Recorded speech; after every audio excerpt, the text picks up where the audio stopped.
We stopped talking weeks ago, but I still hear his voice in every quiet moment. I woke up to something warm beneath the sheets.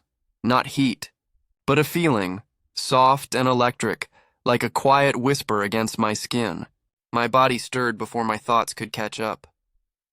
For a moment I smiled, thinking it was one of those rare mornings that arrive like forgotten dreams, peaceful, still unreal in their calm. Sunlight slipped through the curtains, painting soft lines across the room. Everything felt lighter, suspended between sleep and waking. The air carried a hush, the kind that makes you breathe slower, as if afraid to disturb something fragile. For a while, I didn't move. My heart just listened, to the faint rhythm of breath, to the silence that seemed to hum with life. It wasn't fear or surprise that kept me still. It was something gentler. A strange calm, like the world itself was holding me close. The bed felt different that morning. Not empty, but not crowded either. There was a presence, subtle and kind, that filled the space beside me. It felt familiar yet far away, like a memory returning home after years of wandering. I didn't open my eyes right away. Some part of me knew this moment was fragile, meant to be felt before it was seen. I could sense warmth near me, steady and quiet, like the echo of someone I once loved deeply. Not through touch, but through something deeper, a shared stillness. It didn't feel strange. It felt right, like my soul recognized something my mind had forgotten. When I finally opened my eyes, light washed over everything, soft, golden, forgiving. And there, in that blur between dream and dawn, was a presence beside me, not defined by shape or face, but by feeling, a warmth that spoke without words. It wasn't about longing or loss. It was about understanding that love doesn't always vanish.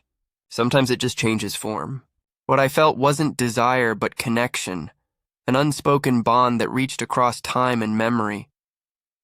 In that silence, I felt years of distance dissolve. The weight I didn't know I carried began to lift. There was no need to speak. The quiet said everything, that I was seen, that I was remembered, that I was still loved. The light grew stronger, and I knew the dream was ending. But instead of sadness, I felt gratitude. Some moments don't need to last to be real. They simply remind us that love, once felt deeply, never truly leaves. As I took a deep breath, the warmth faded, leaving behind a peaceful ache, the kind that doesn't hurt, just reminds you that your heart still remembers how to feel. And when I finally sat up, the world outside was waiting, quiet, new, alive. But for the first time in a long while, I didn't feel alone. Because even if it was just a dream, it was enough. Enough to remind me that love, in any form, always finds its way back. His gaze met mine, calm, steady, and full of something I couldn't name. "Ado," he said softly, "I don't want this moment to end." The air between us felt alive, trembling with warmth that wasn't born of touch, but of presence. His hand brushed against mine, not searching, not claiming, just connecting. It was the kind of moment that asks you to remember it without words. I closed my eyes. Not to escape, but to feel. Each soft movement, each breath between us reminded me that I was still here. And so was he. That somehow, between silence and sunlight, something inside both of us had changed forever. He whispered, "Tell me to let go." But I didn't. Not because I couldn't, but because I understood. What lived between us wasn't about desire. It was about truth, the simple, quiet truth of being seen. He leaned closer, not to cross a line, but to rest in the nearness of someone who once felt out of reach. His forehead touched mine, gentle and steady, and the world fell completely silent. I could feel his heartbeat, calm and real, echoing softly against my own. For a long time, we just stayed there, breathing the same air, sharing the same moment, caught between what was and what could never be. There was no shame in it, no pretending, just a fragile honesty we both needed to face. When I opened my eyes again, The morning light had spread across the room, soft and gold, wrapping everything in a quiet kind of peace. I realized then that love doesn't always ask to be understood. Sometimes it just asks to be acknowledged. He looked at me, eyes warm and uncertain. "Do you regret it?" he asked. I took a deep breath. "No," I said quietly, because for once I didn't hide how I felt. He smiled faintly, eyes glistening with something tender. "Then it meant something," he whispered, and it did. It meant everything, not because it was easy or simple, but because it was real. Because in that one fragile morning, we remembered what it meant to be alive, to be connected, to be understood, to be loved without explanation.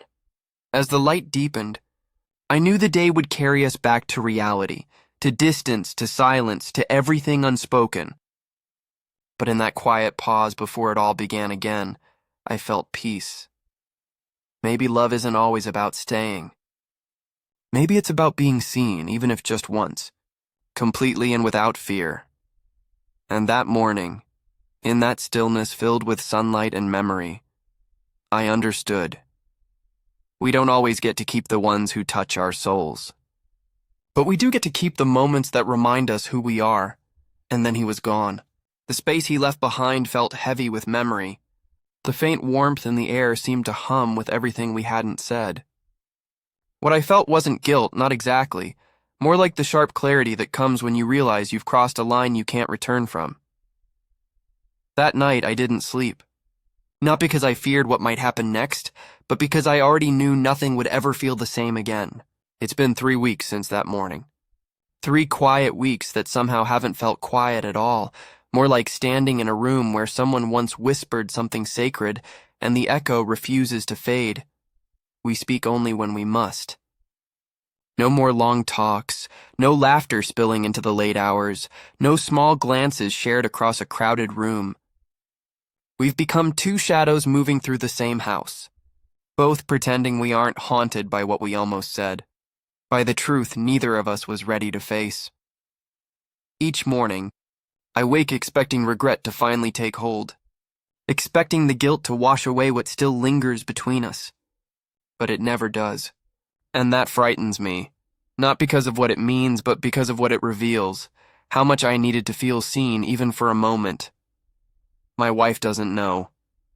She's grown quiet, too. Not suspicious, just distant in that slow, inevitable way 2 people drift when they forget how to reach for each other. Sometimes I look at her and wonder how we lost our way. Not with anger, not even guilt. Just confusion and the ache of someone who realizes how long it's been since they felt understood. I try to avoid him now.